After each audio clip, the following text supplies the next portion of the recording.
தினத்தியான நிகழ்ச்சிக்கு உங்களை அழைப்பதில் நான் மிகவும் மகிழ்ச்சி அடைகிறேன். இன்று நாம் பார்க்க போகும் தேவனுடைய வசனம், நீங்கள் ஆண்டவரின் வார்த்தைக்கு உள்ளாக இருப்பீர்களே ஆனால் நீங்கள் ரட்சிக்கப்படுவீங்க. உங்கள் குடும்பம் ரட்சிக்கப்படும். நீங்கள் செய்வது எல்லாம் ஆசீர்வதிக்கப்படும். எப்படி எனில், ஒரு வீடு இல்லாத ஒரு மனுஷனுக்கு எவ்வாறு 4 தூண்களும் மேலே ஒரு கூரையும் இருக்குமேயானால் அவனுக்கு எவ்வளவு பாதுகாப்பாய் இருக்குமோ அவ்வளவு பாதுகாப்பு ஆண்டவரின் வார்த்தை என்னும் வேத புத்தகத்தை உங்கள் சிரசின் மேலே, தலையின் மேலே நீங்கள் வைத்து தினந்தோறும் வாசித்து அந்த புத்தகத்திற்குள்ளாக உங்களை ஒப்பு கொடுப்பீர்களே ஆனால் நீங்கள் நல்லா இருப்பீங்க. எப்படி வெயில், குளிர், மழை எல்லாவற்றிலும் இருந்து ஒரு கூரை ஒரு மனிதனை பாதுகாக்கிறதோ, அப்படியே இந்த அருள்நாதரின் வேத வசனங்கள் உங்களையும் உங்கள் குடும்பத்தையும் உங்கள் பிள்ளைகளையும் பாதுகாக்கும் என்பதிலே எனக்கு ஐயமே இல்லை. எனக்கு இருக்கின்ற பயம் எல்லாம், இன்னும் இந்த கிறிஸ்தவ மக்கள் ஏன் இந்த வேத வார்த்தைக்கு முக்கியத்துவம் கொடுப்பதில்லை என்கின்ற ஒரு ஆதங்கம்தான் எனக்கு இன்னும் இருக்கிறது. உங்கள் சொந்த காரியத்துக்கு, பொங்கலுக்கு, மாட்டுப்பொங்கல், காணும் பொங்கல் எவ்வளோ நேரம் ஒதுக்கியிருக்கீங்க? டிவிக்கு முன்னால், வாட்ஸ்அப்புக்கு முன்னால், ஃபேஸ்புக்கு முன்னால், இன்ஸ்டாகிராமுக்கு முன்னால் எவ்வளவு நேரம் ஒதுக்குனீங்க? சிந்தித்து பாருங்க. ஆண்டவரின் வார்த்தைக்கு எவ்வளோ நேரம் ஒதுக்கி இருக்கீங்க? சிந்தித்து பாருங்க. எவ்வளவோ புத்தகங்களை புரட்டி புரட்டி புரட்டி புரட்டி நீங்கள் வாழ்க்கையில் வெற்றி பெறணும், வாழ்க்கையில் முன்னேறணும், வாழ்க்கையில் ஜெயிக்கணும்னு படிச்சிருப்பீங்க. ஒரே ஒரு புத்தகம் உங்கள் ஆத்துமாவை, உங்கள் சரீரத்தை, உங்களுக்கு நித்திய ஜீவனை அளிக்கக்கூடிய இந்த புத்தகம், வேத வசனத்தை நீங்கள் வாசிக்க தயங்குவது ஏன்? The book of Lamentation, chapter 3, verse 58. புலம்பல் ஆகமம் 3ஆம் அதிகாரம் 58ஆம் வசனம் இவ்வாறு சொல்கிறது. You took my side.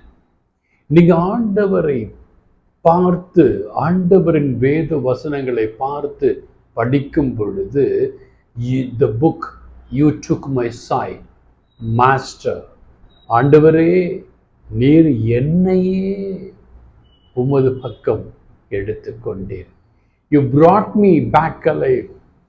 நீர் என்னை திரும்பவும் உயிரோடு கொண்டு வந்திருக்கிறீர்.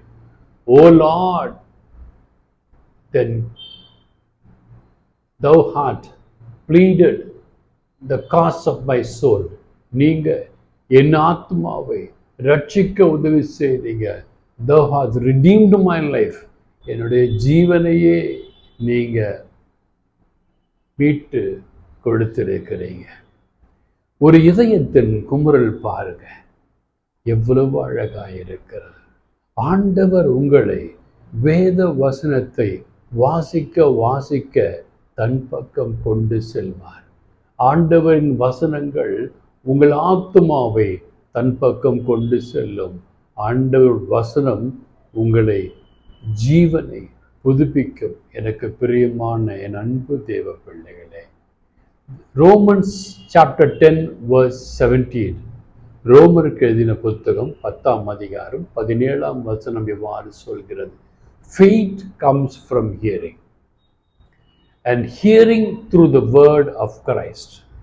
Faith, நம்பிக்கை, விசுவாசம், ஆண்டவருடைய வார்த்தையை கேட்க கேட்க கேட்க கேட்க வரும். அந்த வார்த்தை யாருடைய வார்த்தை என்றால் கிறிஸ்துவனுடைய வார்த்தை. விசுவாசம் கேள்வியினால் வரும். உங்களுக்கு இன்னும் ஆண்டவரின் பால் ஒரு ஈர்ப்பு இல்லை என்றால் நீங்கள் ஆண்டவரின் வசனத்தை திரும்ப திரும்ப திரும்ப திரும்ப கேட்டுக்கொண்டே இருக்கணும். அவ்வாறு ஆண்டவரின் வசனத்தை திரும்ப திரும்ப கேட்டுக்கொண்டே இருந்துதான் பாருங்களேன், உங்கள் வாழ்க்கை எப்படி இருக்குன்னா, எப்பேற்பட்ட கஷ்டம், எப்பேற்பட்ட சோதனை வந்து மரிக்கும் தருவாயில் இருந்தால் கூட இந்த அருள்நாதர் இயேசு உங்களையும் என்னையும் காப்பாற்ற வல்லவராயிருக்கிறார். சாத்தானுக்கு ஒருவேளை அவர் அனுமதி கொடுத்திருப்பார். அவன் கேட்டிருப்பான், என் மகனை என் மகளை நான் துன்புறுத்த வேண்டும் என்று, நான் வறுத்து எடுக்க வேண்டும் என்று அனுமதி கேட்டிருப்பான். ஆண்டவரும் உங்கள் மீது என் மீது இருக்கிற விசுவாசத்திலே அனுமதி கொடுத்திருப்பார். முடிந்தால் வறுத்து எடுத்துப்பார். அவ்வாறு வறுக்கும் பொழுது வருகிற வேதனை, சோதனை, கஷ்டங்கள், கவலைகள் எல்லாம் பார்த்து துவண்டு போய்விடாதீர்கள். அந்த வறுத்து எழுத்ததற்கு பின்பாக ஒரு பிரகாசம் இருக்கிறது என்பதை மறந்து விடாதீர்கள். வைரம் பட்டை தீட்ட தீட்ட தான் வைரம் ஜொலிக்கிறது. தங்கம் நெருப்பிலே புடமிட எரித்து எரித்து பார்க்கும் பொழுதுதான் தங்கம் சுத்தமாகிறது. எனவே எனக்கு பிரியமான என் அன்பு தேவ பிள்ளைகளே, ஆண்டவரின் வார்த்தை உங்களுக்கு கேடகமாகவும் பாதுகாப்பாகவும் நிச்சயமாக இருக்கும் என்பதற்கு நானே ஒரு சாட்சி. எவ்வளவோ வேதனைகள் நான் ஆண்டவரை முழுவதுமாய் ஏற்றுக்கொண்ட பிறகு ஒவ்வொரு காரியத்திலும் எனக்கு சோதனை, வேதனை. ஆனால் பாருங்க, எல்லாவற்றுக்கும் முடிவிலே ஆண்டவருடைய சாதனை என்னோடு இருந்த காரணத்தினாலே இன்றும் நான் ஜீவித்து கொண்டிருக்கிறேன். என்னுடைய ஃபேஸ்புக்கில் நான் போட்டிருந்தேன், நான் எப்படி சிக்காயிருந்தேன், எப்படி இருந்தேன், எப்படி பாதிக்கப்பட்டு இளமும் துரும்பமாய் ஆனேன், பின்பு எவ்வாறு மீட்டெடுக்கப்பட்டேன் என்கின்ற ஒரு சிறு குறும்படத்தை போட்டேன். அதை பார்த்து ஒரு நண்பர் சொன்னார், என்ன ஆச்சு உங்களுக்கு? எனக்கு ஒன்றுமே ஆகாது. ஏன்னா ஆண்டவர் எனக்கு இருக்கார், எனக்கு பாதுகாப்பாக இருக்கார், எனக்கு கேடகமாக இருக்கார். The book of Psalms chapter 91 verse 4, சங்கீதம் 91:4 இவ்வாறு சொல்கிறது, His truth shall be my shield and buckler. ஆண்டவருடைய சத்திய வசனம் எனக்கு பாதுகாப்பாக இருக்கும், எனக்கு கேடகமாக இருக்கும். அந்த ஆண்டவரின் வசனத்தை நீங்கள் கூரையாக வைத்து கொண்டிருப்பீர்களே ஆனால் உங்கள் வாழ்க்கை பாறையின் மீது கட்டப்பட்ட வீடாயிருக்கும். உங்கள் மேற்கூரை பாறை போன்று பாதுகாப்பாக இருக்கும். காற்று அடிக்கலாம், பலமான வெள்ளம் வரலாம், பயமுறுத்தலாம், உங்களை என்னையும் பயமுறுத்தலாம். பயந்து போய் விடாதீர்கள் எனக்கு பிரியமான என் அன்பு தேவ பிள்ளைகளே. அவைகள் அனைத்தும் உங்களையும் என்னையும் அச்சுறுத்துவதற்காகத்தான் வரும். ஆனால் பாதுகாப்பு ஆண்டவரிடத்திலிருந்து இருக்கிறது. ஆண்டவர் உங்களை எல்லா தீங்குக்கும் இருந்தும் பாதுகாப்பார். எப்படின்னா, தானியேலை எவ்வாறு பாதுகாத்தாரோ, ஷார்தாக், மேஷாக், அபேத்நேகோவை எப்படி பாதுகாத்தாரோ, தாவீதை எவ்வாறு கோலியாத்திலிருந்து பாதுகாத்தாரோ, கோலியாத் பெரிய அரக்கன், தாவீது சின்ன பையன். ஆண்டவருடைய பாதுகாப்பு அவனோடு இருந்த காரணத்தினாலே 5 கூழாங்கற்களை கொண்டு கோலியாத்தை சாய்த்தான். நீங்களும் கூட ஆண்டவரின் 5 காயங்களை தியானித்து பாருங்கள். உங்களுக்கு எதிராக இருக்கிற பொல்லாத சாத்தானை நீங்கள் சாய்த்து விடுவீர்கள். சங்கீதம் 121:5-8 வசனங்களை பார்க்கும் பொழுது, The Lord will keep you away from all harm. ஆங்கிலத்தில் அழகா இருக்கு, கர்த்தர் உங்களை எல்லா தீங்கிலிருந்தும் காப்பார் என்று வேதம் சொல்லுகிறது. எல்லா தீங்கும் வரட்டாங்க, வெள்ளம் வரட்டும், புயல் வரட்டும், அந்த இது ஊரே எரிஞ்சு போச்சு, லாஸ் ஏஞ்சலஸே எரிஞ்சு போச்சு. ஆனா அங்கு ஒரு வீடு காப்பாற்றப்பட்டது. அந்த ஆள் அழுகுறான், என் உறவினர்கள், என் நண்பர்கள், என்னை சுற்றி இருந்தவர்கள் எல்லாம் மரித்து போயிட்டாங்க, என்னை மட்டும் காப்பாத்தினீங்களே ஆண்டவரே. ஆண்டவருக்கு அவன் மேல் இருந்த பிரியம். எவ்வாறு லோத்துவின் பிள்ளைகளும் காப்பாற்றப்பட்டார்களோ அதே போன்று அவனும் அவன் குடும்பமும் காப்பாற்றப்பட்டது.